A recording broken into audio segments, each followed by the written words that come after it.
सतलोक के अंदर ऐसी ही सृष्टि है, ऐसे ही मनुष्य, वह पशु पक्षी नहीं है, ये कीड़े मकोड़े नहीं है।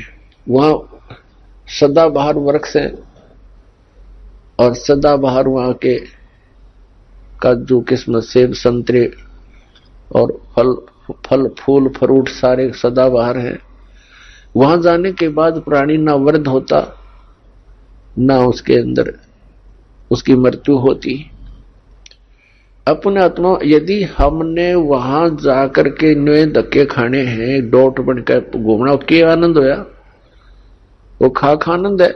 मोक्ष का अर्थ होता है जैसे कोई बंधन में ना हो। हम यहाँ कर्मों के बंधन से बंधे हुए हैं, वहां कर्म नहीं है। निष्कर्म में मोक्ष प्राप्त होता है, बिना किए प्राप्त होती है सब सुविधाएं, उसको निष्कर्म में मुक्ति मानते हैं। तो वहां जाने के बाद देखो, आप देखते हैं प्रत्येक व्यक्ति चाहता है काम थोड़ा करूं, ना करूं तो घना बढ़िया और सुविधा सारी हो। यह आभास कहां से हुआ? क्योंकि हम ऐसे स्थान पर रहते थे, वहां हमने काम तो करना ही नहीं पड़ा था, सुविधा निरी थी, आगे पड़ी रही थी। फिर दूसरा कोई बूढ़ा होना नहीं चाहता, वृद्ध अवस्था को कति पसंद नहीं करते, यानी 80 साल तक भी बाल काले करते रहे हैं और दांत कृत्रिम टडवाए ले हैं, अब कुछ बूढ़ा सा ना दिखो हैं। और फिर मृत्यु कोई नहीं चाहता, और दोनों कंपलसरी। ये तो यहाँ का यूनिवर्सल ट्रूथ है, हार्ड एंड फास्ट रूल है तो इसका कि वृद्ध भी होगा और मृत्यु भी होगी, और हम दोनों पसंद नहीं करते, दोनों कंपलसरी होंगी यहां पर। इसी प्रकार कोई काम करना नहीं चाहता। हम उच्च शिक्षा किस लिए प्राप्त करते हैं कि हम कुर्सी पर बैठे दफ्तर के नीचे, नौकर हो, घंटी बजाएं, पानी पिलाओ, चाय लाओ, काम कुछ नहीं करना पड़े, तनख्वाह मिला गणी ठाठ से रहे।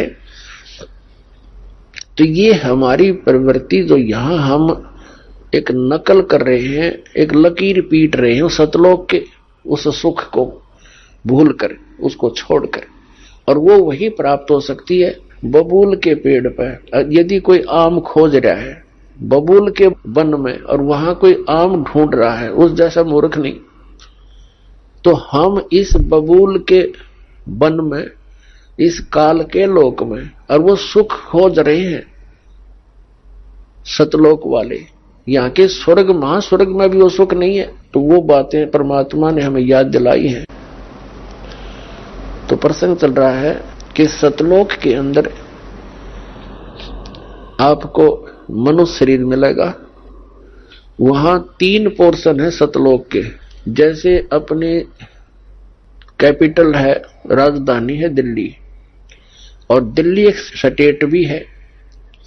तो दिल्ली का जो बाह्य दिल्ली है, ग्रामीण क्षेत्र है जो, वो तो समझो बाहर की दिल्ली।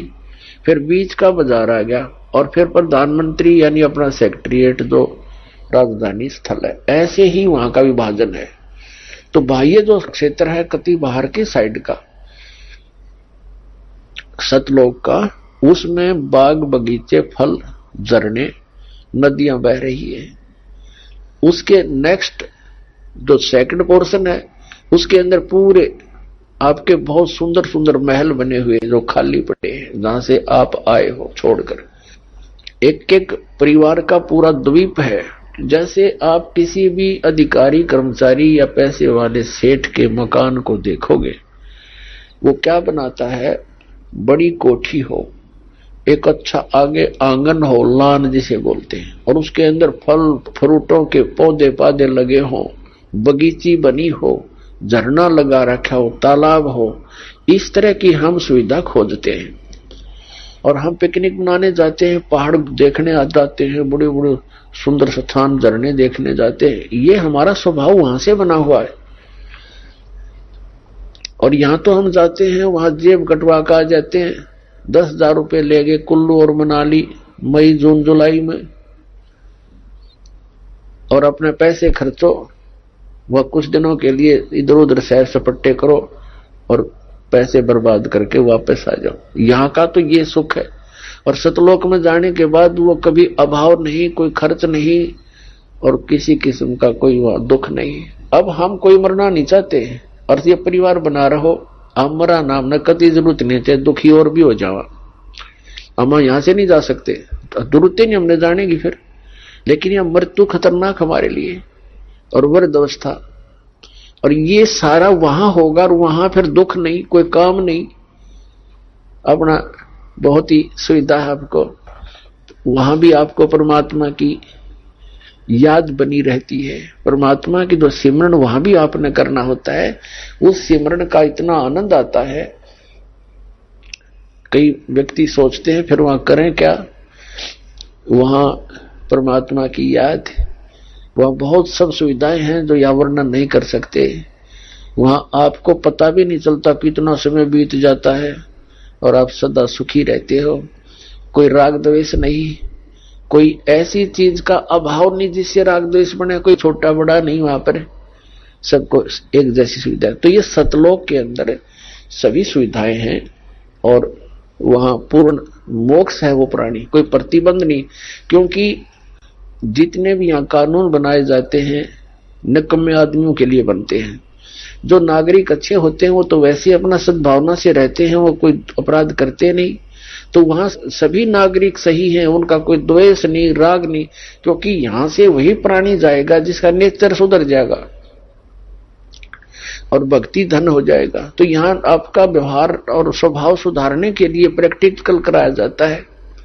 तो आप यहां आते हो सत्संग में, आप यहां आकर के एक तो ज्ञान सुनते हो, ज्ञान सुनो, फिर ज्ञान के ऊपर अमल करो कि जो वचन कहे जाते हैं ये किसी डूम बाट के गीत नहीं, ये परमात्मा का दिया हुआ मार्ग है, परमात्मा के दिए हुए वचन है, ज्ञान है। और आप यहाँ आए किस उद्देश्य से हो इतनी दूर, आप ज्ञान सुन के उस पर प्रैक्टिकल करें, उसको अपने उसको अंजाम में लाए, उस गाइडलाइन पर चलें। अब जैसे यहाँ आते हो आप, यहीं से अपने आप को सुधारना शुरू करो।